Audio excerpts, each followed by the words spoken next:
नमस्कार friends, welcome to our channel insights YP के वार्षिक।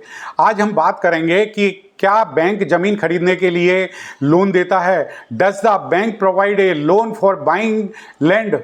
भारत जैसे कृषि प्रधान देश में ज़मीन का बहुत अधिक महत्व है, चाहे वह खेती के लिए हो, प्लॉटिंग के लिए हो या भविष्य के इन्वेस्टमेंट के तौर पर ज़मीन की खरीद आज भी बहुत बड़ा फैसला मानी जाती है। परंतु सबसे बड़ा प्रश्न यह है कि क्या बैंक ज़मीन खरीदने के लिए लोन देता है। आइए इस बारे में विस्तार से जानते हैं। बैंक कई प्रकार के लोन देते हैं, जैसे कि home loan, personal loan, educational loan आदि और बिजनेस लोन। और इन्हीं में एक श्रेणी है कि लैंड परचेज लोन, और यह लोन उन लोगों को दिया जाता है जो प्लॉट या कृषि भूमि खरीदना चाहते हैं। आइए अब जानते हैं कि लैंड लोन क्या होता है। लैंड लोन वह लोन होता है जो किसी खरीदार को जमीन खरीदने के उद्देश्य से बैंक से मिलता है, परंतु यह हर तरीके की जमीन के लिए नहीं दिया जाता है। तो अब सवाल पैदा होता है कि बैंक किस प्रकार की जमीन पर लोन देते हैं। गैर कृषि उपयोग की जमीन यानी नॉन एग्रीकल्चर लैंड पर बैंक लोन देते हैं। ज़्यादातर बैंक केवल रिहायशी या कॉमर्शियल उपयोग के लिए खरीदी जाने वाली गैर कृषि जमीन पर ही लोन देते हैं। नगर निगम की सीमा में आने वाली जमीन पर बैंक लोन देते हैं। बैंक ऐसी जमीन पर लोन देते हैं जो नगर पंचायत, नगर निगम या किसी अधिकृत विकास प्राधिकरण डेवलपमेंट अथॉरिटी के अंतर्गत में आती है, और बैंक क्लियर टाइटल वाली जमीन पर लोन देते हैं। अगर जमीन विवाद रहित है और उसके सभी कागजात सही हैं, तभी बैंक उस पर लोन देने को तैयार होते हैं। बैंक लाल डोरा की जमीन पर लोन देने से बचते हैं। अब हम यह जानते हैं कि क्या एग्रीकल्चर लैंड पर लोन मिल सकता है।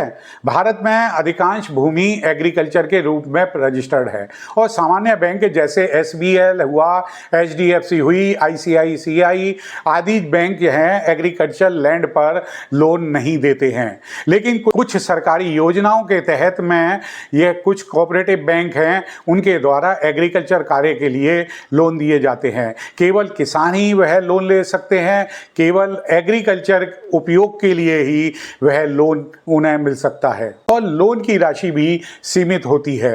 अब कौन कौन से बैंक हैं जो जमीन खरीदने के लिए लोन देते हैं।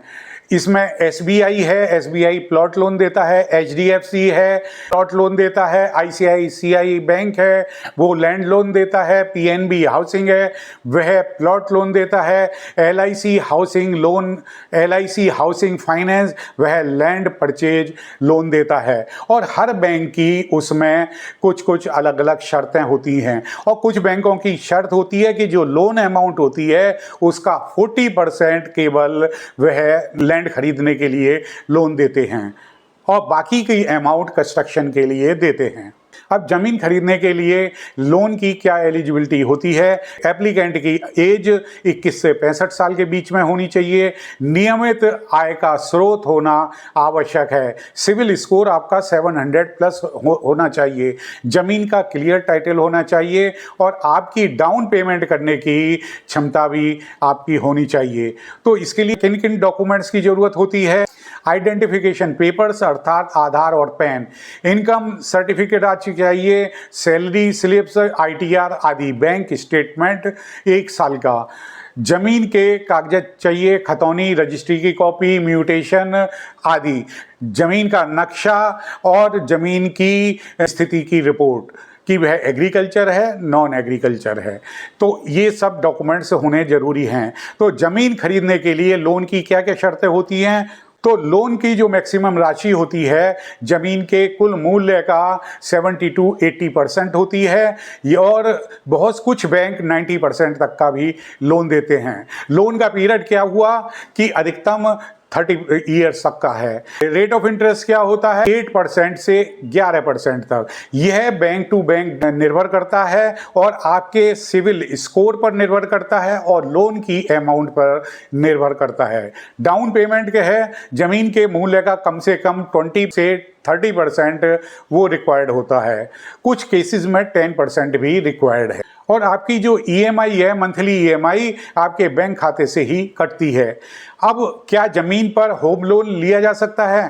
नहीं, होम लोन केवल बने हुए मकान या निर्माणाधीन फ्लैट के लिए ही होता है। अगर कोई व्यक्ति जमीन पे मकान बनाना चाहता है तो उसे पहले प्लॉट लोन लेना होगा, बाद में होम कंस्ट्रक्शन के लिए लोन ले सकता है।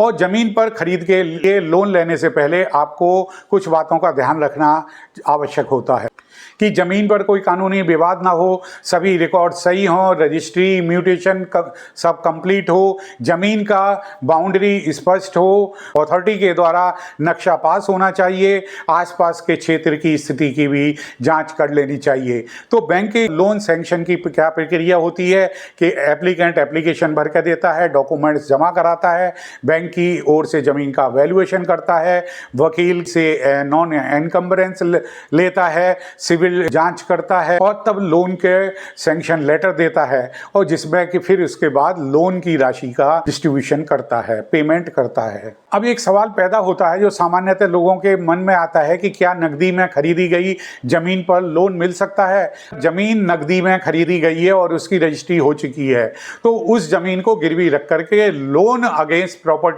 LAP लिया जा सकता है। यह उपयोगकर्ता की जरूरत पर निर्भर होता है, चाहे वह एजुकेशन के लिए हो, बिजनेस के लिए हो या कंस्ट्रक्शन के लिए।